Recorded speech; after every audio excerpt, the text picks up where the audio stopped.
In this horror video, I got the victims to tell their experiences by themselves. I wasn't even supposed to go there. It wasn't in my itinerary. My whole plan was to do a hiking trip through Wicklow, then a few nights in Galway, catch a ferry to Ennismore, and fly home. Ireland was supposed to be a break from everything. Work, social media, burnout. I was just another American looking for peace in some green hills and rain. But I met this guy, Aidan, at a pub in Galway the night before. We got talking about haunted places, and he asked, "You ever hear of Leap Castle?" I hadn't. He grinned and said, "Don't Google it. Just go. Tomorrow. It's only 2 hours out. It'll change how you see things." That night, I did Google it. Most haunted castle in the world. The Elemental. Bloody Chapel. Oubliette. Yeah, I didn't sleep much. Still, I'm a skeptic. Always have been. Thought it would be fun. Creepy old place. Some stories. Maybe a drafty corridor or two. Nothing real. I showed up late afternoon. It was overcast, like someone had rubbed charcoal across the sky. The drive up felt wrong. The GPS lost signal 5 minutes before I even saw the castle. Crows on the fence posts, empty roads. You get the picture. When Leap Castle finally came into view, I remember whispering, "This is it?" But not in a dismissive way. It wasn't huge or dramatic like in the movies. It looked worn down, like something holding itself together by spite alone. Its stones were stained. The windows were black pits. The silence around it? Not peaceful. It felt like someone had pressed mute on the world. The parking area was empty. I had called ahead to check if it was open, and some guy named Sean had confirmed it was fine to come by. He told me just to knock. So I did. No one answered. The air was colder than it should have been. It was mid-October, but this was beyond a chill. My fingertips went numb just standing at the door. I tried knocking again. Nothing. Then the door opened about an inch. I didn't touch it. I don't know why I walked in. Curiosity? Stupidity? I guess both. The smell hit first. Musty, yes, but layered with something else. Something coppery and sweet, like dried blood in old wood. The air felt compressed, like the walls were closing in a fraction of an inch at a time. I called out, "Hello?" And my voice came back to me strange, flattened, like it didn't belong to me. The main hall was dark. Light came in, crooked through stained glass and settled in odd places.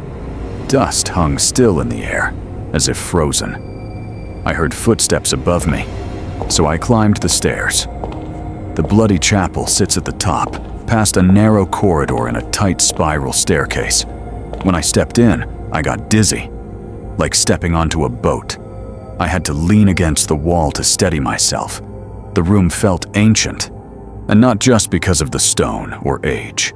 It felt like it remembered things, like it was still holding them. There were blood-colored stains on the wall, probably centuries old, a broken altar, an open trapdoor in the floor, roped off with rusted chain. I moved toward it slowly. Something in me said not to. I didn't listen. And then I heard singing, a girl's voice, soft where wordless, almost like humming. I turned, and there was no one there. But the chain near the trapdoor was swinging. I crouched near it. My phone flashlight barely pierced the hole, but I could see the sides. Rough stone, deep. I read online that this was the oubliette, a medieval death pit. Prisoners were tossed in and forgotten, left to starve or worse. I leaned closer.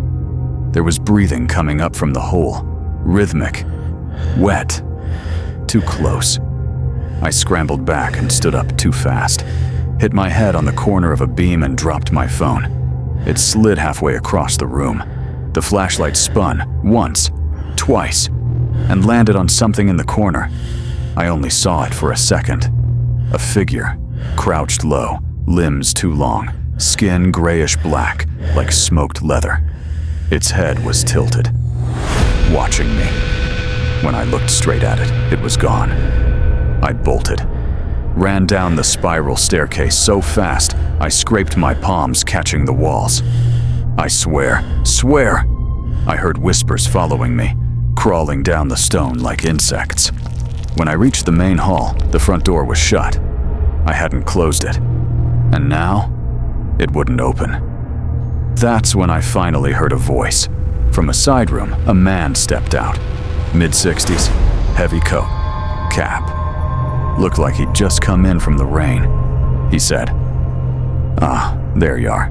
You must be Ryan." I was breathless. Asked him if the place was supposed to be empty. He looked at me, eyes narrowed.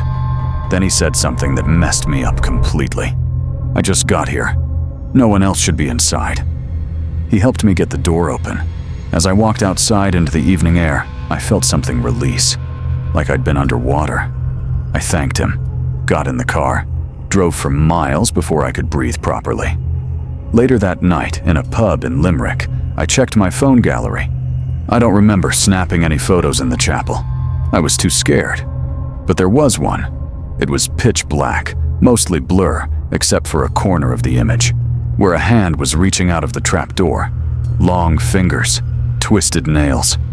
I still have that photo. I still haven't slept properly since. I didn't expect Ireland to break me.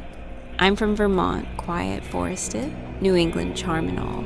I'd seen fog, I'd heard silence, but there was something different about the quiet in Ireland, like it was watching you. My partner Dylan and I flew over in the summer of 2019. We were both huge into history, old architecture, and yeah, ghost stories too.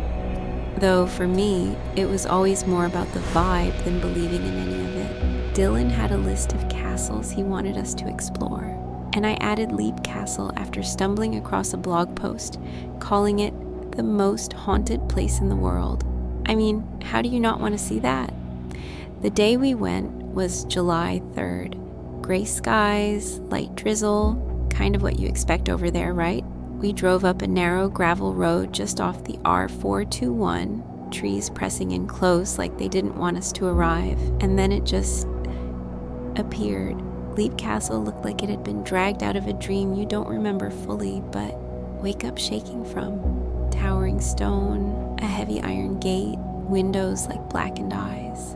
No signs, no ticket booth, just a private road, and an agreement we'd made by email with the owner weeks earlier. Dylan had found a contact online, someone who said they handled private tours. His name was Kieran, except when we knocked, no one answered. We stood in the light rain for 15 minutes before the heavy door creaked open on its own. I wish I was exaggerating that. There was no wind, no visible mechanism, just this slow, dragging open like the house was breathing us in. I laughed nervously. Dylan didn't. He was already filming with his phone. We stepped inside. Inside, it was colder than outside, like unnaturally cold.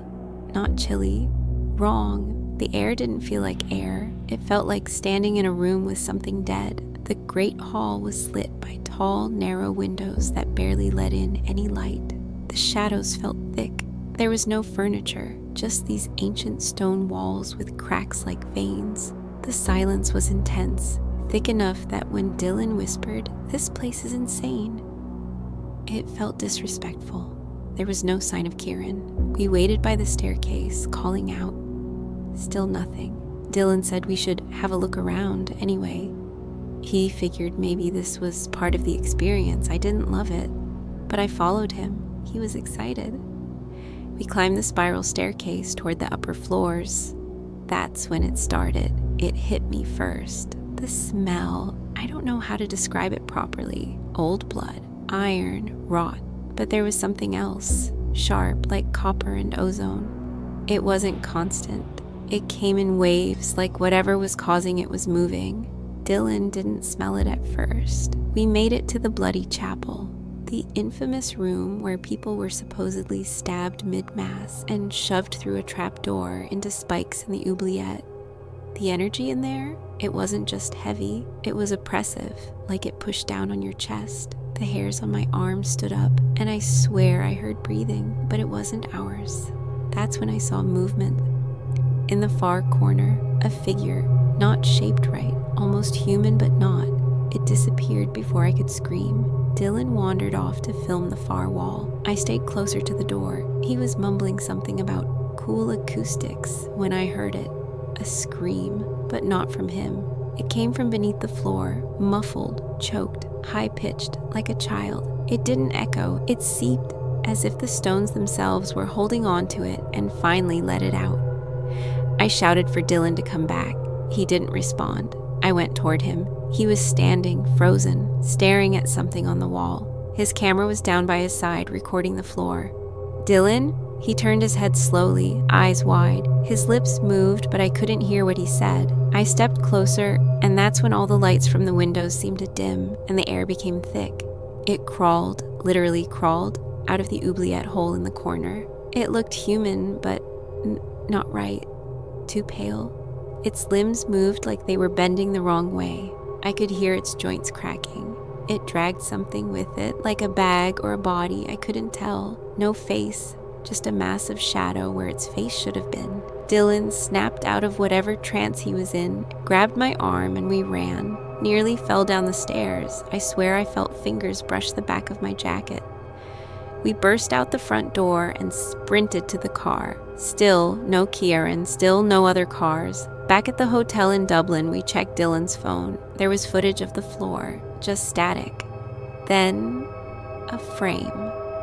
One single clear frame of a figure standing in the bloody chapel. Not me, not Dylan, and not human.